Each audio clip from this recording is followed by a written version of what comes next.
무슨 말씀인지 알겠습니다.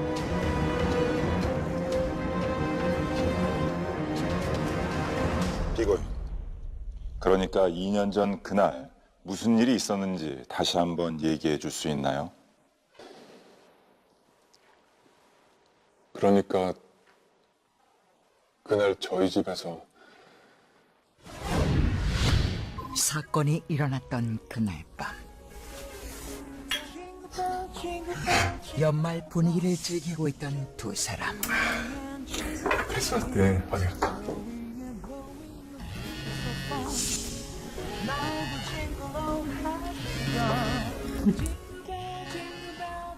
어머니 전화잖아. 받아.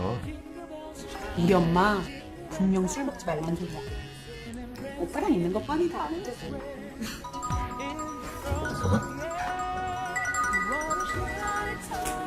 여보세요? 뭐? 갑자기 그게 무슨 말이야? 엊그저께 계약서 다 썼는데 이제 와서. 알았어, 끊어. 에라야, 오빠 회사 좀 갔다 올게. 비싸면. 그렇게 약혼자의 집에 혼자 있게 된 에라 씨. 오빠 왔어? 그런데 들어온 사람은 경호 씨가 아니라 경호 씨의 비서 정식 씨였습니다. 정식 씨, 우리 오빠는요? 아직 해결해야 될 일이 있으시대요. 전 뭐 여기 야도고 관계에 있어서요.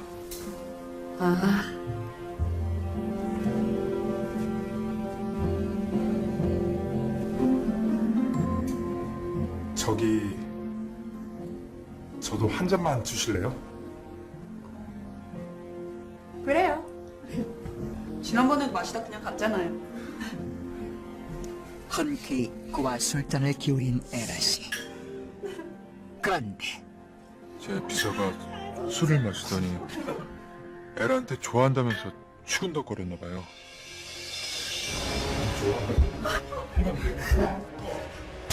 에라가 싫다고 거절하면서 몸싸움이 일어났고 그러다 필름이 끊겼는데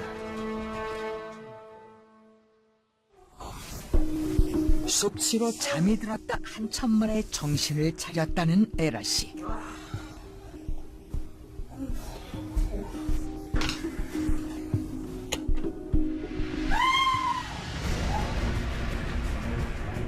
에라 씨의 온몸이 피투성이가 돼 있었는데요.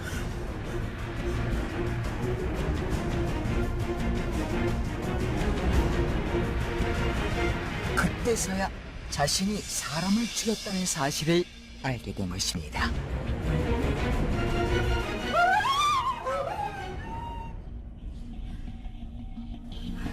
걱정하지 마.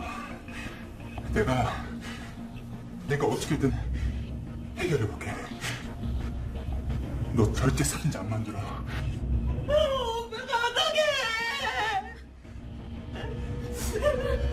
아무리 능력 있는 남자라지만 살인 사건을 해결할 방법이 있을까?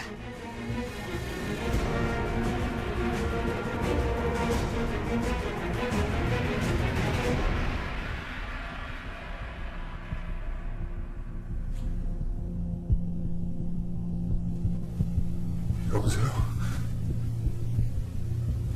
아버지, 제가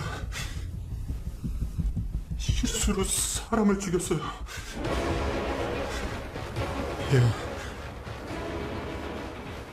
예.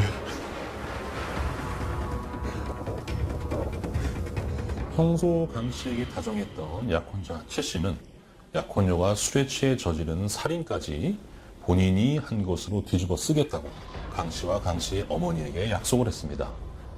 이후 최 씨는 검사 출신인 아버지의 배경과 본인의 재력을 이용해서 시체를 처리하고 살인 사건을 은폐한 뒤에 약혼녀와 함께 지방으로 도피를 하게 됩니다. 그런데 도피 생활 2년 만에 경찰에 체포돼서 법정에 서게 되었습니다. 저는 사랑하는 여자친구를 위해서 최선을 다했을 뿐입니다. 그렇다면 그는 에라 씨의 살인죄를 대신 덮어쓰고 법정에 서게 된 걸까요? 피고인은 지금 이 재판이 어떤 재판인지 알고 있는 겁니까? 이 질문의 의미는 대체 뭘까? 재판장님, 피고인의 약혼녀 강애라 씨를 증인으로 요청합니다. 허락합니다. 자신의 죄를 뒤집어 쓴 약혼자에 대해 증언을 하러 나온 에라 씨.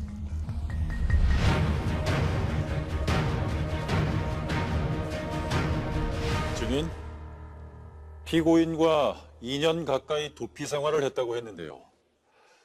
그때 무슨 일이 있었는지 말해 주시겠습니까?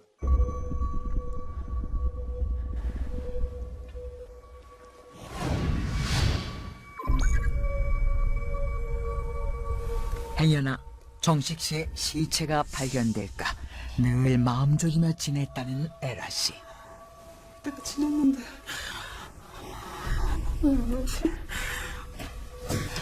밤늦도록 집에 오지 않는 경호 씨를 마중 나갔는데 그런데 엑소리 너무 커서요. 야, 이 자식아. 웬 험악한 남자들과 함께 있는 경호 씨. 전에 한 것도 너무 이 새끼가 진짜. 얼마 새끼야. 아니, 그걸 또 언제 말이 좀 봐. 그가 시체를 처리했던 사람들에게 협박을 받고 있었던 건데요.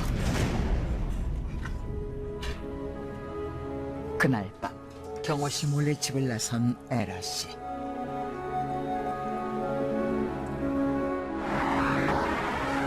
그녀가 도착한 곳은 경찰서였습니다.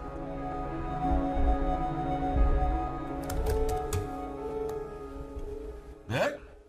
뭐라고요?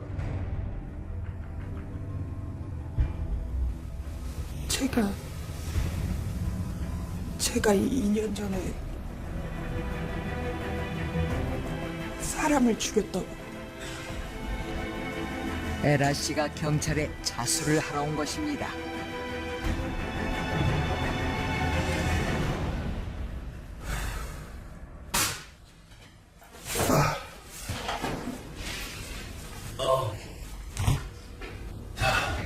다시 합시다. 그러니까 그게 언제 있었던 일이라고요? 재작년 11월 29일 피해자 이름은요? 홍정식이요. 실은 직업이 뭐라고 했어요? 이엘컴퍼니 대표의 비서였어요.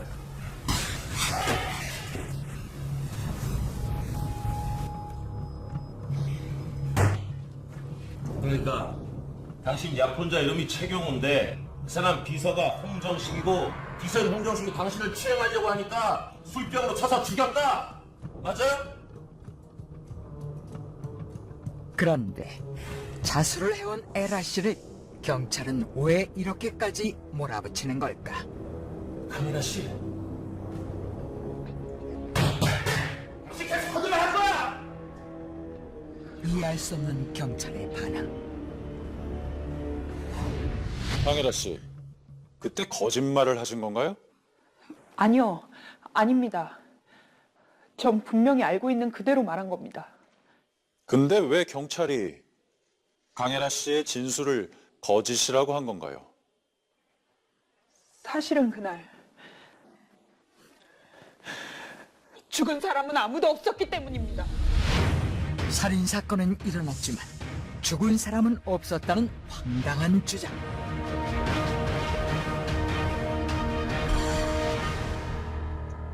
경찰 조사에 의하면 2년 전 11월 29일의 살인 사건은 아예 존재하지 않았던 일이라고 했습니다.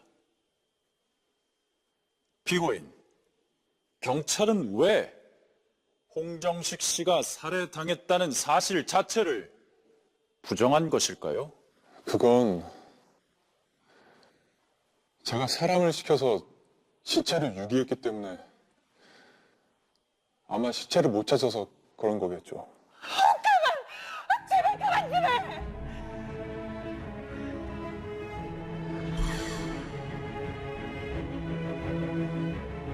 피고인, 마지막으로 묻겠습니다. 정말 그날 여기 있는 증인이 홍정식 씨를 술병으로 때려 살해했습니까? 예, 그렇습니다. 형사님, 순식간에 정적에 빠진 법정. 그 이유가 뭘까?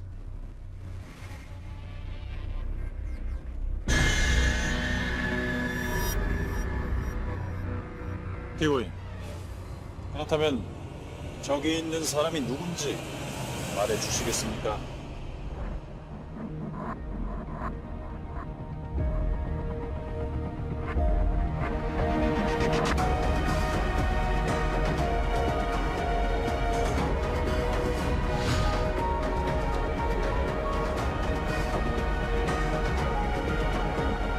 법정에 들어선 사람은 바로 홍정식.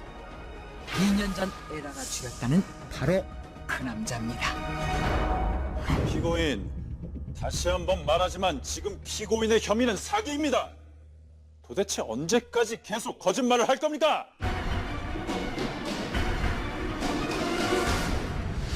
삼 년 전 곤경에 처한 에라 씨를 도와준 경호 씨. 하지만 법조인 집안에서 자란 성공한 사업가라는 그의 신분은 모두 거짓이었습니다. 그의 비서라던 정식 씨는 알고 보니 전과자 출신의 고향 친구였는데요.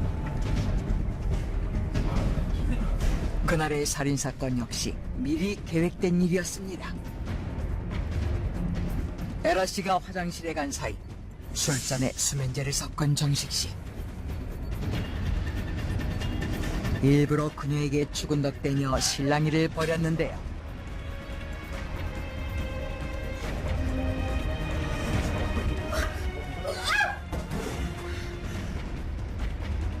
수면제를 먹은 줄도 모르고 쓰러져 잠든 에라 씨.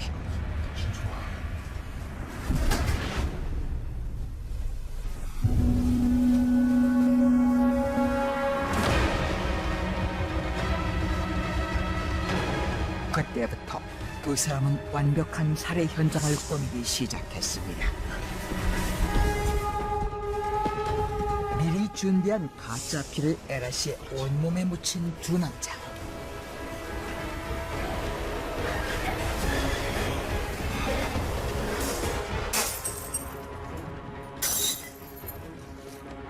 그리고 그녀가 술병으로 정식 씨를 쳐서 살해한 것처럼 현장을 연출했던 것인데요.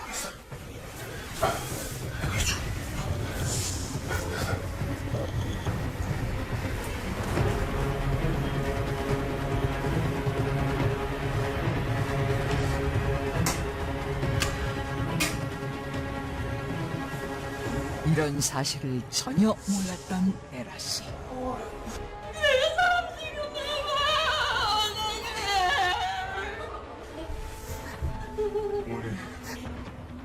정말 믿으세요.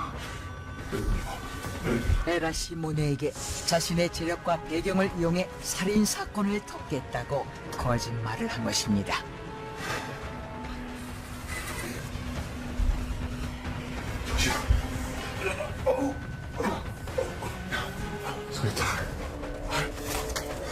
일이 끝난 뒤 공범인 정식 씨에겐 거액의 수고비를 건넸습니다. 피고인, 그런 거짓말을 했던 이유가 뭡니까? 글쎄요. 뭘까요, 검사님? 검찰이 주장한 사건의 내막은 이랬습니다. 우리 이제 시작해보실까요? 보통 이쪽 위주로 많이 줬어요. 협박범이라던 남자들에게 폭행을 당한 건 사실 그가 돈을 주고 시킨 일이었습니다. 아니 그것들은 언제 와 만져봐.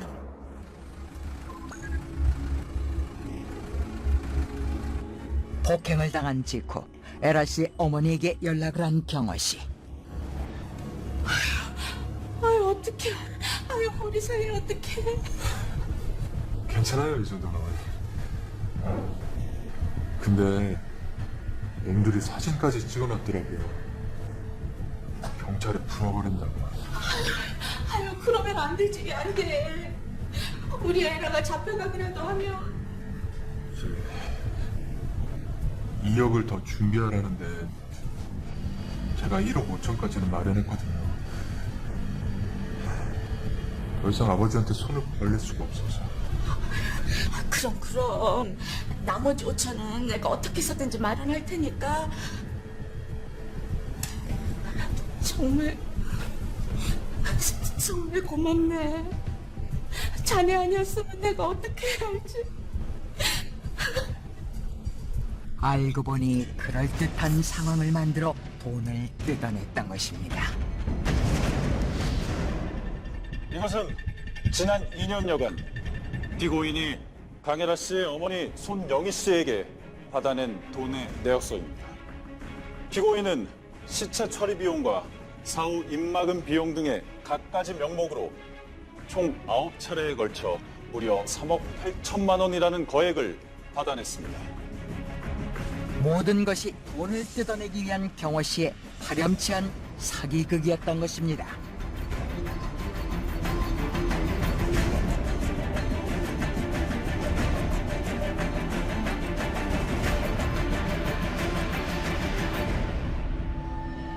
피고인이 이런 일을 벌인 목적이 정말 돈이었을까요?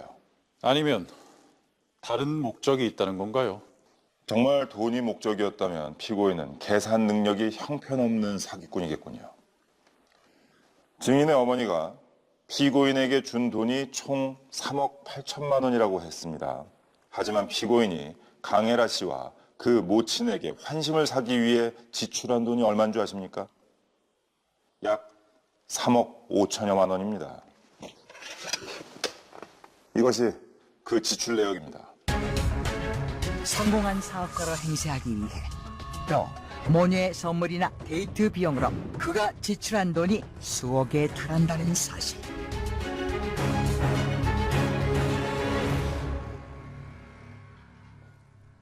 생각해 보십시오. 어떤 사기꾼이 고작 3천만 원을 뜯어내려고 그렇게 오랜 시간 그토록 번거롭고 힘든 연극을 하겠습니까? 검사님이라면 그렇게 하시겠습니까? 만약 이번에 잡히지 않았다면 계속해서 돈을 뜯어냈겠죠. 글쎄요. 아무리 그래도 수지 타산이 안 맞을 것 같은데요. 그렇다면 뭡니까? 이런 짓을 한 데에 다른 이유라도 있다는 겁니까?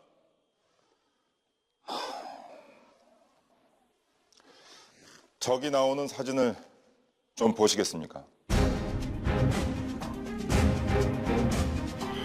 사진 속에서 의사 가운을 입은 사람도 경찰복을 입은 사람도 모두 경호 씨입니다.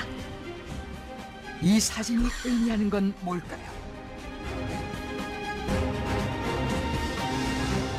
피고인은 한때 의사였고 또 경찰이기도 했으며 얼마 전까지는 성공한 사업가이기도 했습니다.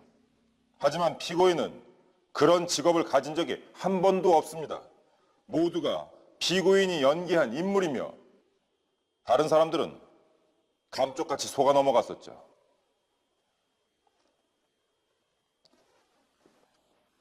피고인, 다른 직업으로 행세하느라 상당한 노력이 필요했을 텐데요. 도대체 왜 그런 행동을 한 겁니까? 그게 저도 어쩔 수가 없어요. 그냥 상황이 딱 벌어지면 제 머릿속에서 시나리오가 줄줄 나오거든요. 대부분 사람들은 제 말을 다 믿고요. 그러니까 저도 미치겠어요. 제 말을 다 믿는 걸 어떻게 합니까?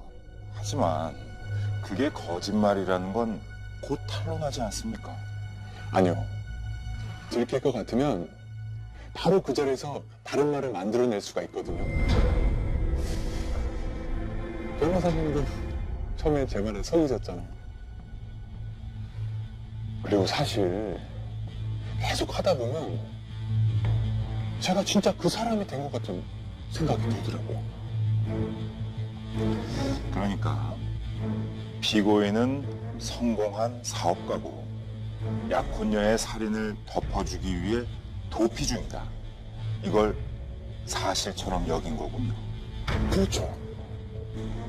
그러니까 2년이 넘게 안 걸린 거죠. 변호인, 대체 지금 무슨 얘기를 하고 싶은 겁니까? 피고인은 단순한 사기꾼이 아니라 환자라는 겁니다. 거짓말에 심각하게 중독된 환자 말입니다. 그의 진단명은 리플리 증후군. 허구의 세계를 진실이라 믿으며 거짓말을 반복하는 반사회적 인격 장애를 뜻하는데요.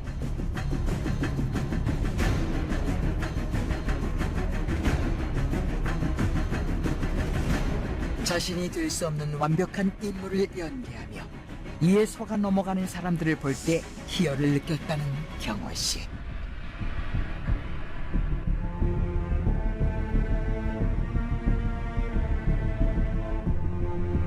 거짓말을 덮기 위해 또 다른 거짓말을 하며 결국 거짓의 세계가 눈덩이처럼 커져버린 것입니다.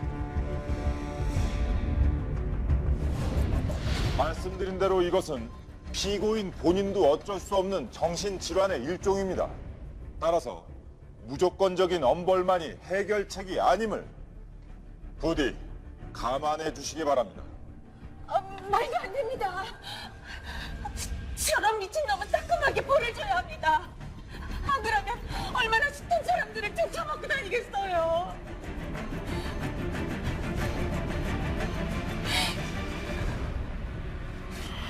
사기 혐의로 고소된 사람 중에는 의외로 이런 경우가 꽤 있습니다. 단순히 돈이 목적이라면 이런 연구까지는 할 수가 없었겠죠. 오히려 돈을 뜯어낸 건 그동안 해온 거짓말을 덮기 위한 어쩔 수 없는 행동이었다는 생각이 들 정도로 그 영국이 너무 수고스러운 것입니다.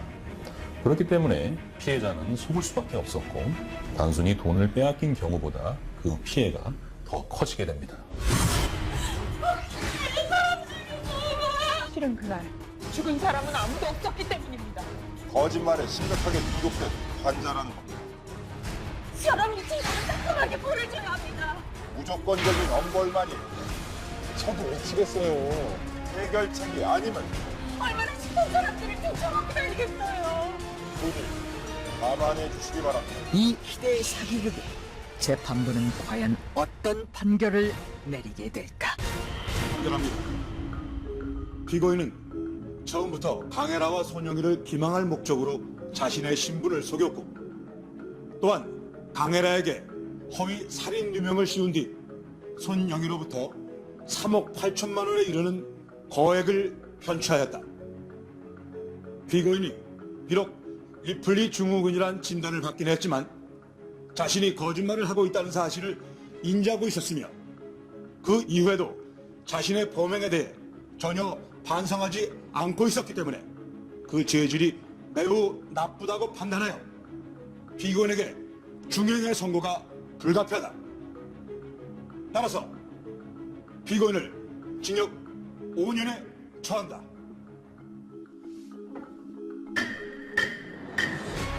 사람을 속이는 게 목적이었던 범죄.